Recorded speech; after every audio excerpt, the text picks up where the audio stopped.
माझा मितवा ह्या मालिकेच्या पुढील काही येणाऱ्या भागांचे अपडेट जाणून घेऊया आपल्या आजच्या व्हिडिओमध्ये। चला तर मग प्रेक्षकांनो सुरुवात करूया। तर आपण इथे पाहणार आहोत की ईश्वरी आणि अर्णव ह्या दोघांच्या समोर आता वल्लरीचा खरा चेहरा उघड होणार। आता नेमकं कसं आणि काय घडतं ह्या सर्व गोष्टींचे अपडेट आपल्या ह्या व्हिडिओमध्ये अगदी सविस्तरपणे जाणून घेऊया।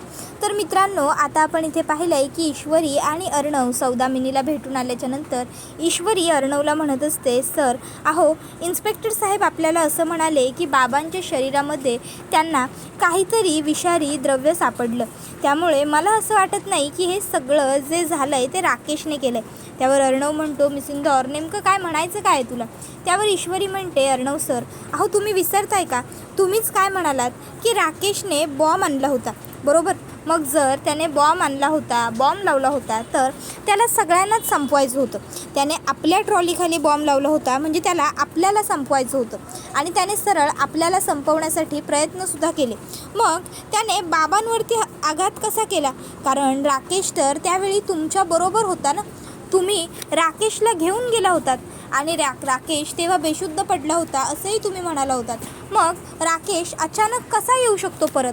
त्यावेळी मग मात्र आता अर्णवला सुद्धा थोड्याफार गोष्टींचा सुगावा लागतो आणि तो म्हणतो, हो मिसिंदौर तुझं म्हणणं पूर्णपणे चुकीचं नाही आहे, बरोबर आहे, म्हणजे नक्की ह्यामागे कोणीतरी दुसरंसुद्धा असू शकतं। तर दुसऱ्या बाजूला इकडे आता वल्लरी मात्र चांगलीच घाबरते। ती विचार करते, बापरे या अर्णव आणि ईश्वरीच्या लक्षात गोष्टी यायला लागल्यात, तर जर यांच्या लक्षात अशाच गोष्टी येत गेल्या तर हे माझ्यासाठी काही चांगलं ठरणार नाही, माझ्यासाठी हे धोक्याचं आहे। नाही काहीही झालं तरी मला असं होऊ द्यायचं नाही आहे। ह्या ईश्वरी आणि अर्णवला काहीही कळता कामा नये। आता या लोकांच्या लक्षात जर राकेश व्यतिरिक्त कोणीतरी दुसऱ्याने हे सगळं केलं असं आलं आहे तर मग पुढे जाऊन हे लोक आणखीन शोध घेऊ शकतात आणि जर यांना या सगळ्यामध्ये मी हे कळलं तर सगळी गडबड होईल। त्या रमाकांतने माझ्या विरुद्ध जे काही पुरावे त्याच्या मोबाईलमध्ये गोळा केले होते ते सगळे पुरावे आता पहिले तर मला नाहीसे करावे लागतील, पण त्यासाठी माझ्याकडे त्याच्या मोबाईलचा पासवर्डसुद्धा नाही आहे। मग आता मी करू काय? मग वल्लरी ठरवते की आता मी त्या रमाकांतचा जो मोबाईल आहे ना तो मोबाईलच मी कुठेतरी फेकून देते। नाही नको, फेकून दिलेला मोबाईल पोलिसांना सापडू शकतो, त्यापेक्षा मी एक काम करते, तो मोबाईल आमच्याच घरातल्या गार्डन एरियामध्ये जे झाड आहे मोठं आंब्याचं त्याच्या खाली पुरून ठेवते। आपल्याच घरामध्ये रमाकांतचा मोबाईल अशा पद्धतीने गाडला असेल याकडे कोणाचा विचाराचा कलही येणार नाही। त्या हुशार ईश्वरीला सुद्धा हे सगळं सुचूच शकणार नाही। आता ते लोक वेड्यासारखं रमाकांतबद्दल पुरावे शोधत राहतील पण त्यांना पुराव्यांमधला सुद्धा कधीही सापडणार नाही आणि कोणालाही आता हे सगळं काही मी केलेलं आहे हे कळणारही नाही।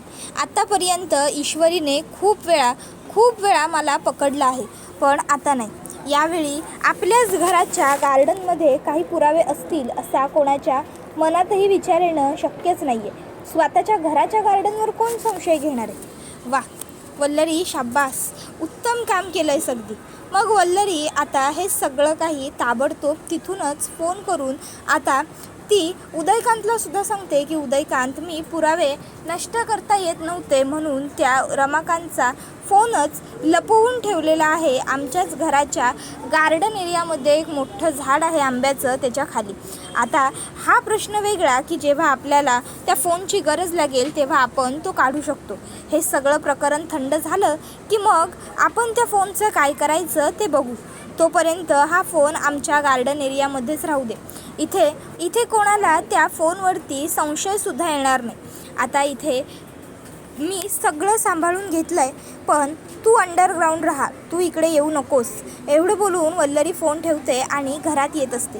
त्यावेळी ईश्वरीला वल्लरीच्या हाताला लागलेलं दिसतं।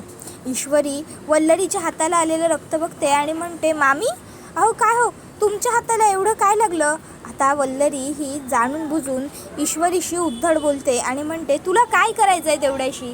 तू काही डिटेक्टिव्हगिरीच करत असतेस का गं सतत सगळीकडे?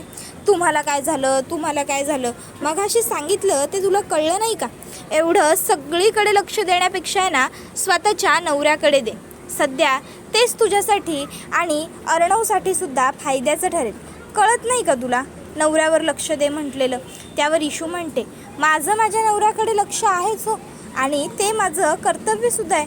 पण ह्या घरात त्रास कोणाला होत असेल तर या घरची थोरली सून म्हणून तिकडेही लक्ष देणं माझी जबाबदारी आहे ना, म्हणून तुम्हाला विचारलं मी.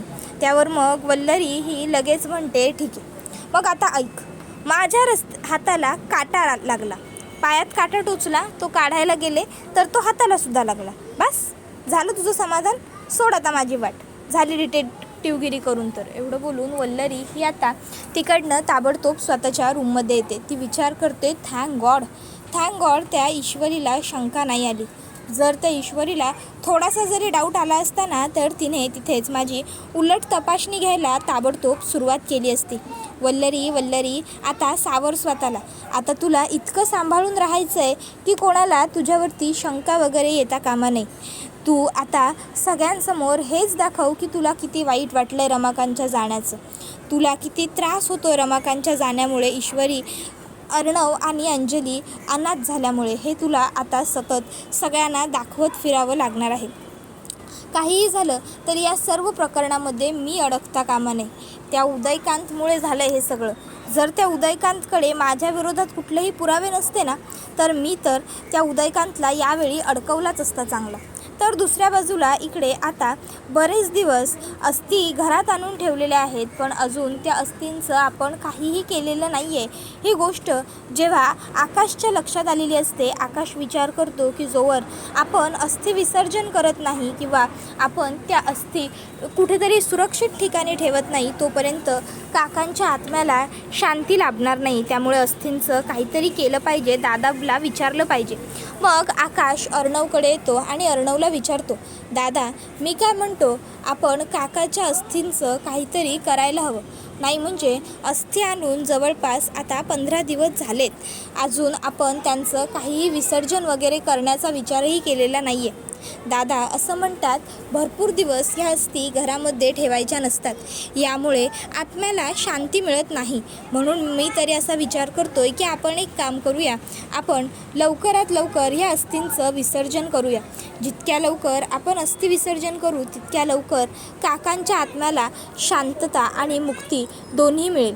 त्यावेळी अर्णव म्हणतो की नाही, या अस्थींचं विसर्जन तोपर्यंत होणार नाही जोपर्यंत त्यांचा खुनी सापडत नाही. तोपर्यंत ह्या अस्थी इथेच, ह्याच घरात आणि ह्याच खोलीत सुद्धा राहतील. दे आकाश, ह्या अस्थी मी इथे माझ्याजवळच ठेवून घेईन. आणि मग अर्णव आकाशच्या हातातल्या अस्थी काढून घेतो. त्यावेळी मग आजी तिकडे असते, ती अर्णवला म्हणते, नाही अर्णव, हे बघ असं करायचं नाही. चिंटू, मेलेल्या माणसाच्या आत्म्याला असं किती काळ तू गुटवळत ठेवणार आहेस?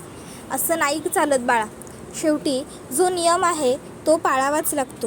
अरे अशी जगराहटी आहे की मेलेल्या माणसाच्या अस्थी विसर्जित केल्याशिवाय किंवा त्यांची योग्य ती विल्हेवाट लावल्याशिवाय त्यांच्या आत्म्याला शांती मिळत नाही. मग रमाकांत रावांच्या आत्म्याला आपण काय हे असं झुरवत तरसवत ठेवायचं का? नाही, मला असं झालेलं कधीही आवडणार नाही. माझ्या सात्विकालासुद्धा तिच्या नवऱ्याला झालेला त्रास बघवणार नाही. म्हणून आपण लवकरात लवकर रमाकांत रावांच्या अस्थींचा बंदोबस्त करायला हवा. इशू म्हणते, सर मला जर एवढे सगळेजण समजावतायत तर असं न ऐकणं योग्य नाही आहे. काहीतरी नियम असेल, म्हणूनच आजी आणि आकाश भाऊजी त्या अस्थींचं काहीतरी करायला हवं असं म्हणतायत ना. आपण एक काम करू, तुम्हाला बाबांच्या आत्म्याला शांती मिळावी असं सुद्धा वाटतं आहे आणि बाबांनी इथेच राहावं असं सुद्धा वाटतं आहे ना. आपण बाबांच्या अस्थींची विल्हेवाट आपल्याच गार्डन एरियामधलं जे आंब्याचं झाड आहे ना त्याच्या खाली लावून करूया. अहो तुम्ही विसरताय का, बाबांना त्या झाडाखाली बसून ध्यान करायला केवढं आवडायचं. बाबा तिथे दिवसभर बसून ध्यान करायचे. मग जर उलट त्या झाडाखालीच त्यांच्या अस्थी ठेवल्या ना, तर बाबांचा वास तिथे कायम राहील, या घराच्या आसपास राहील, या घरात राहील. म्हणून आपण बाबांच्या अस्थींना तिथेच पुरूया. आणि तसंही बाबांची सावली ह्या आपल्या घरावरती त्या झाडाच्या रूपात कायमस्वरूपीची राहून जाईल. काय वाटतं तुम्हा सगळ्यांना? नाही म्हणजे अस्थी विसर्जनच केल्या पाहिजे असा तर काही नियम नाही आहे. म्हणून मी म्हणते असं आपण करू शकतो. त्यावर आकाश आणि अर्णव एकमेकांकडे बघतात. अर्णव म्हणतो की मिसिंदर तू जे म्हणतेस तेच योग्य. आणि त्याच्यानंतर मग आता रमाकांतच्या अस्थी घेऊन सगळं कुटुंब आता त्या आंब्याच्या झाडाच्या ठिकाणी आलेलं असतं, ज्या ठिकाणी वल्लरीने आता तिथे मोबाईल पुरलेला असतो. ही लोकं पण बरोबर त्याच ठिकाणी अस्थी आता तिथे पुरण्यासाठी आलेले असतात. आता खोदत असताना तिकडे त्या लोकांना काही रक्ताचे थेंब पडलेले सापडतात. ईश्वरीला बांगडीचा काचेचा तुकडासुद्धा सापडतो. आता ईश्वरीला बांगडीची काच बघून लगेच आठवतं की ही बांगडीची काच तर वल्लरी मामींच्या बांगडीसारखी वाटते. मी मघाशी त्यांच्या हाताला लागलेलं पाहिलंसुद्धा होतं, पण मामींनी मला काय लागलं ते सांगितलं नव्हतं. काटा लागला असं म्हणाल्या होत्या.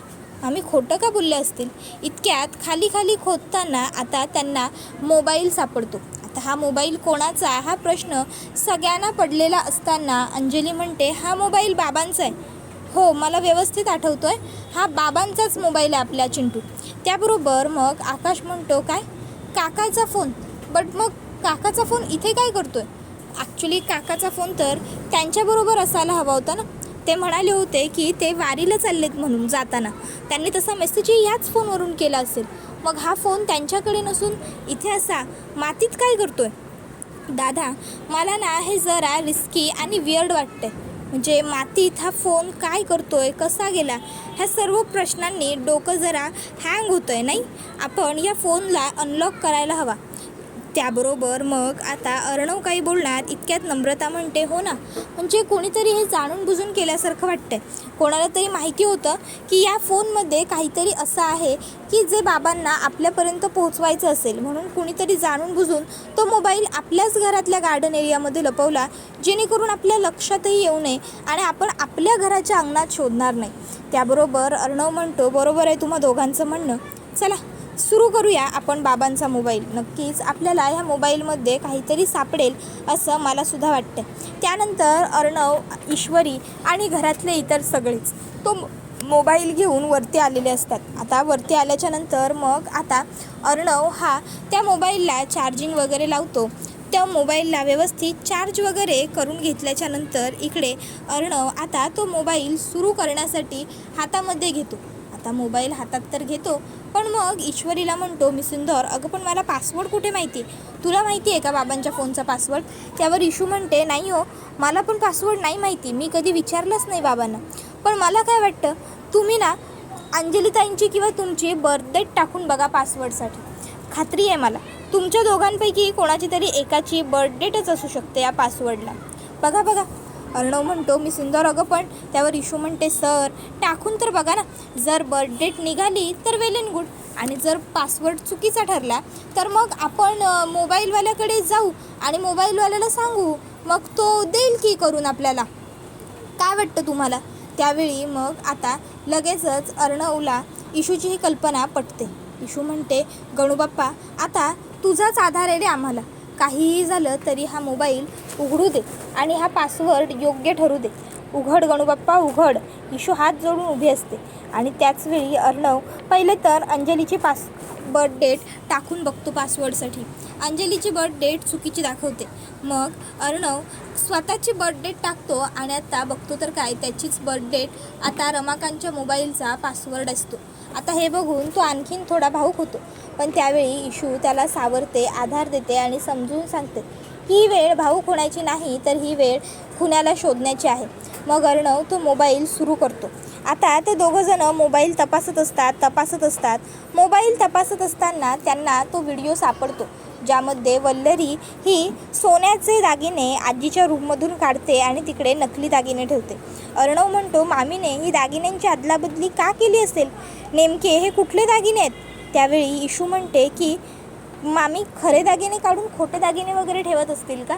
त्यावर अर्णव म्हणतो मला काही कळतच नाही आहे. इशू म्हणते मलासुद्धा नाहीच कळत आहे, हे नेमकं मामींचं काय चाललं आहे ते आपल्याला फक्त मामीच व्यवस्थित सांगू शकतात. आपण एक काम करूया, आपण थेट मामींकडे जाऊ आणि मामींनाच विचारूया की मामींनी नेमकं त्या दागिन्यांचं काय केलं. अर्णवलासुद्धा ईश्वरीची ही कल्पना पटते आणि मग ते दोघंजणं मामीकडे जातात आणि मग मामीला जाब विचारला जातो ईश्वरी आणि अर्णव मामीला विचारत असतात, मामी आम्ही बाबांचा मोबाईल जेव्हा सुरू केला ना त्यामध्ये आम्हाला एक व्हिडिओ सापडला ज्यामध्ये असं स्पष्ट दिसतंय की तुम्ही आजींच्या कपाटातून काही दागिने काढलेत आणि त्याऐवजी दुसरे दागिने ठेवलेत.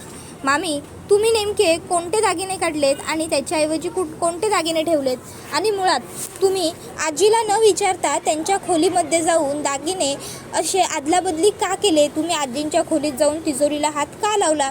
आता मात्र ईश्वरीच्या प्रश्नांची मामीकडे उत्तरं नसतात. मामी म्हणते मी तुला का उत्तरं द्यायची? त्यावर मग अर्णव म्हणत असतो, हे बघ मामी प्लीज, जर बाबांनी हा व्हिडिओ शूट केला आहे तर आमची खात्री आहे यामागे नक्की काहीतरी कारण असणार. आता ते कारण काय आहे हे आम्हाला तुझ्याकडून जाणून घ्यायचं आहे. मामी सांग लवकर, बाबांनी हा व्हिडिओ शूट का केला असेल आणि मुळात तू हे दागिने का अदलाबदल केलेस? बोल मामी, आम्हाला उत्तर हवं आहे तुझ्याकडून. त्यावेळी इशू म्हणते, मामी सांगा लवकर, काय केलं तुम्ही त्या दागिन्यांचं? ओरिजिनल दागिने कुठे आहेत मामी?